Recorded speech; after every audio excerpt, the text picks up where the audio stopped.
dialing. I'm joined by a former Labour advisor from the left of the party, Matthew Torbitt. Nice to see you, Matthew. Good morning. Morning, how are you? I'm all right, thank you very much. Well, let's go through the questions for you. Is Keir Starmer done for? Yes. I think it felt terminal to me, and I said so from the winter fuel decision. I think if there is one voter base you don't want to annoy, having just potentially just won them over and persuaded them to lend you their vote, having historically always voted Conservative, is to take a load of money off them at winter time.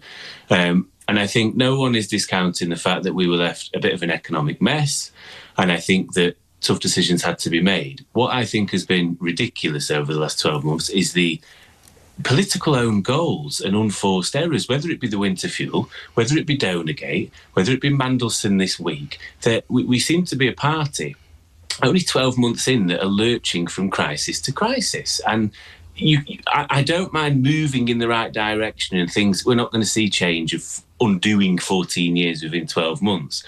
But the optics are horrific.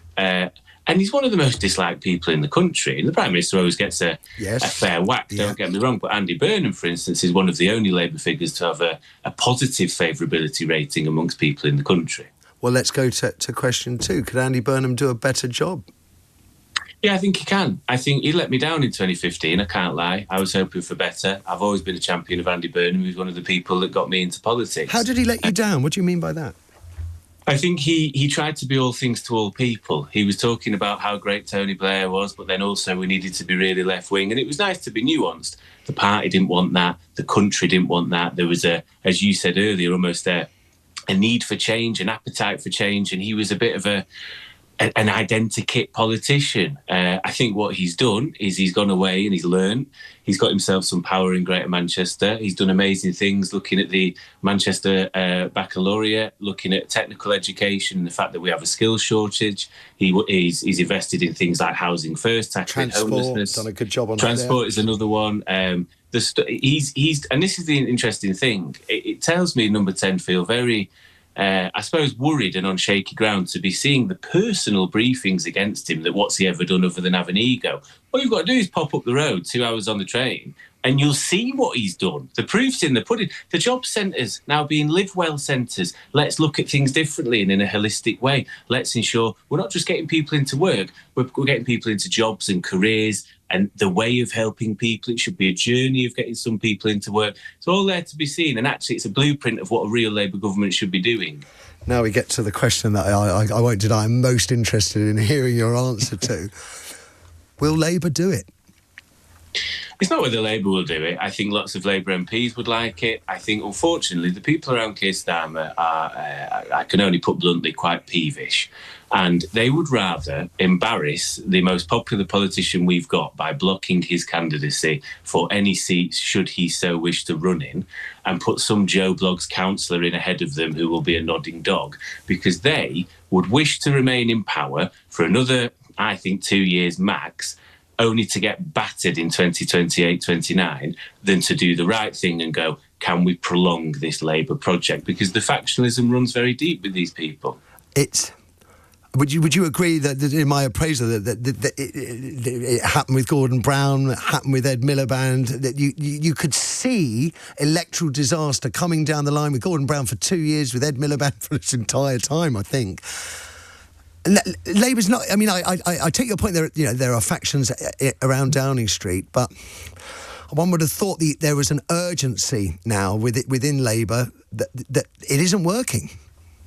It isn't working, and it won't work. And we've got ourselves in a tight economic spot. We can't control our own backbenchers. I think if we see the election of Lucy Powell, which I would favour purely if it's a bridge across to Burnham, I can't lie, she may become the leader of the backbenchers as somebody that isn't necessarily now with the Keir Starmer project. And I just think, look, you've got to ask yourself this question. Nigel Farage, very dangerous individual for Reform UK, very charismatic, and people like him.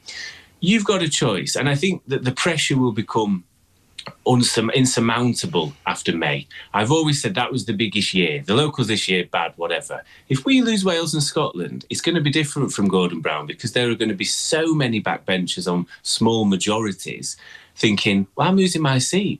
I think the pressure will become so much that becomes a Joe Biden-like conversation with Keir Starmer of, thanks so much, Keir, you've got us in. We thought we were dead. Liz Truss obviously helped, but go on your own terms.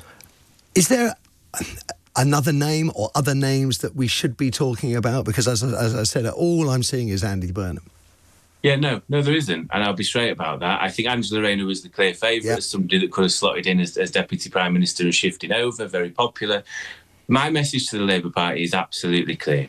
You either find a way for Andy Burnham to get in and give yourself half a chance of winning the next election, or you'll get battered and usher in a very dangerous right-wing government in Nigel Farage. And the thing is, he'll come in anyway, Matthew. Do you not think he's going to come in as leader of the opposition and clear up? Yeah. As when Nigel can't last 2 years because he's got the same economic issues as the Labour Party. Do you not think that Andy Burnham's going to come in as leader of the... There's many plans underway, believe me. He will be in whether they like it or not, and I would usher them to encourage him to come in earlier rather than later.